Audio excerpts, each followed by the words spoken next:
In this video, we're going to be looking at a specific type of series. We're looking at what is called the p-series, and these are series from 1 to infinity where we're adding up the terms 1 over n to the power of p, and we are interested to know what happens for different values of p.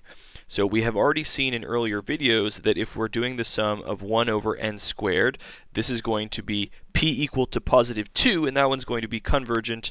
But if I look at something like 1 over n, where p is equal to 1, this is going to be divergent. So now we want to see just specifically and exactly which values of p do we have convergence for and which ones do we have divergence for. So the first thing that we're going to be looking at are just a few different cases. To get them out of the way, let's look at what happens if p is 0, and then we'll look at what happens if p is negative. So if p is 0, then our series is really just going to be the sum from 1 to infinity, 1 over n to the power of 0. It is the sum of 1, and really that's going to be just 1 plus 1 plus 1 all the way. And so really, what happens with a series like this? How do you show that this one's convergent or divergent? Think about it for a minute. If the terms being added up are all just 1, is this going to converge? Is this going to diverge? Well, it has to diverge, right? And how do we show that? Well, we can use the nth term test. So here, let's take the limit as n goes to infinity of an. What we are hoping for is that this limit is going to be non-zero.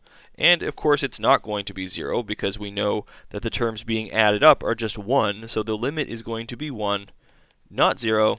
And therefore, our series is divergent by the nth term test. All right. And now let's look at another value of p, or another set of values rather. Let's take all of the values of p that are going to be negative. So if I have the negative values of p, and I look at 1 over n to the power of p, well, let's try the nth term test again, because if I'm doing the limit as n goes to infinity of 1 over n to the power of p, what happens here if p is negative? So maybe just think about sort of an example. If I have 1 over n and this exponent is, let's say, negative 2, well, I would never write it like that. I would always just write this as n squared. And so let's write it as the limit as n goes to infinity of n to the power of negative p. And here we know, looking at this exponent right there, that if p is negative, then negative p is going to be positive. And so what we have here is actually just n to a power of a positive exponent. And so as n goes to infinity, this is just going to go to infinity. And so it's going to be divergent. This is going to be a limit that does not exist. And so again, by the nth term test, we have the sum of 1 over n to the power of p is divergent by the nth term test. So we've now looked at p equal to 0 and p less than 0. Let's take a look at what happens if p is positive. So for p positive, let's just remember what we have for p integrals.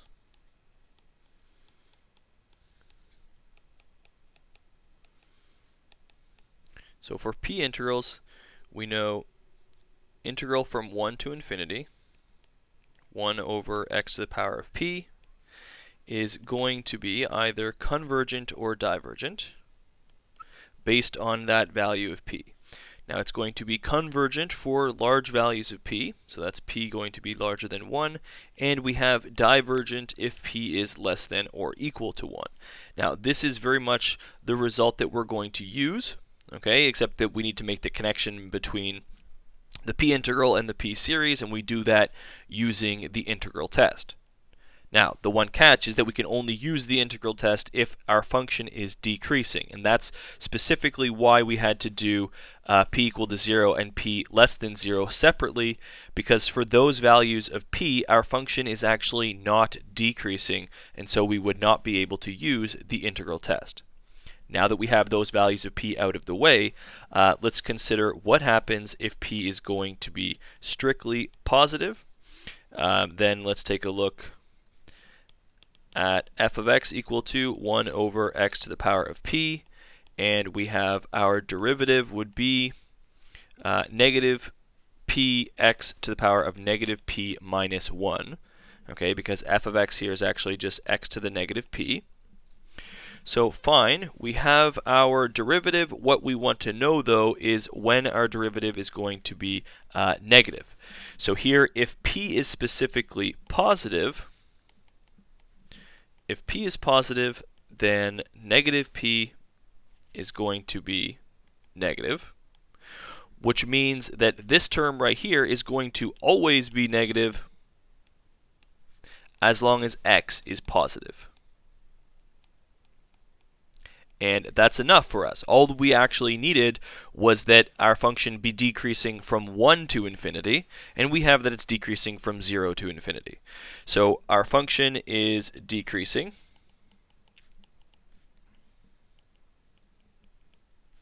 And it's actually decreasing on 0 to infinity. So that's good. Now, the second thing we also need to use the integral test is that we need our function to be positive. So the second thing, let's say f of x is 1 over x to the power of p. This is going to be larger than 0 as long as x is going to be larger than 0, which again is all that we needed. So we have our function is positive, and the third thing is that we want our function to be continuous, and this is going to be continuous on 0 to infinity as well. So our function is decreasing, our function is positive, and our function is decreasing. Therefore, by the integral test,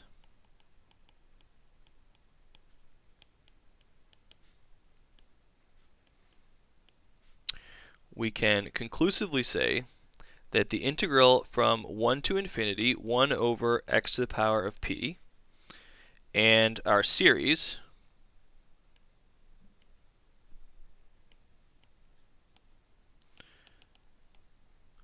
1 over n to the power of p, are going to have the same behavior. Okay?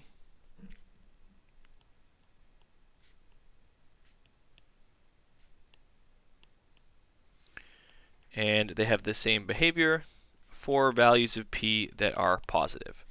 And therefore, if we put all of this together, okay, we know how our integral is going to behave. It's going to behave according to our result that we've seen before. And we know that over here, for p equal to 0 and p less than 0, we're definitely going to have divergence. So we get that our series, 1 over n to the power of p, is going to be either convergent or divergent according to the value of p. It's going to be convergent, again, if p is large. Okay, so looking at the result that we have for p integrals, we had convergence if p was strictly larger than 1. That's going to be here exactly the same thing. And it's going to be divergent if p is going to be less than 1.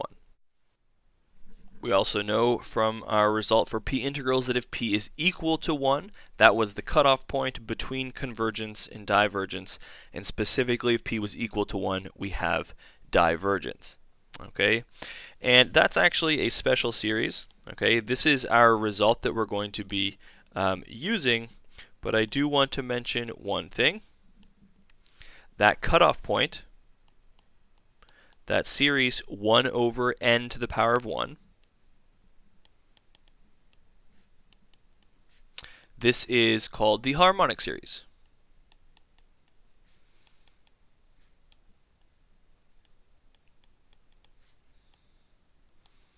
Okay, and it is literally the cutoff point between convergence and divergence for p series.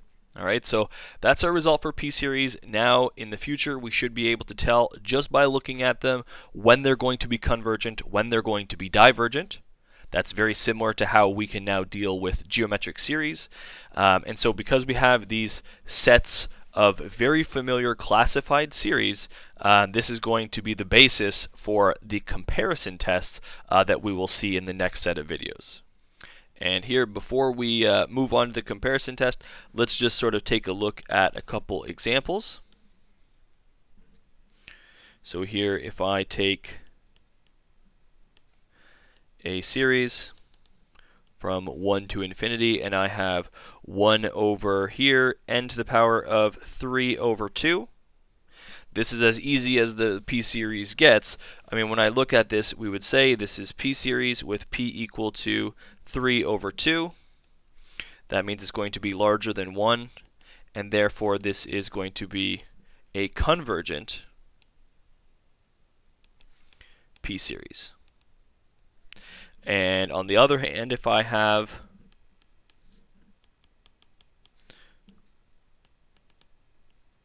let's say 1 over the square root of n, then I would say this is going to be p equal to 1/2, and therefore this one is going to be a divergent p-series.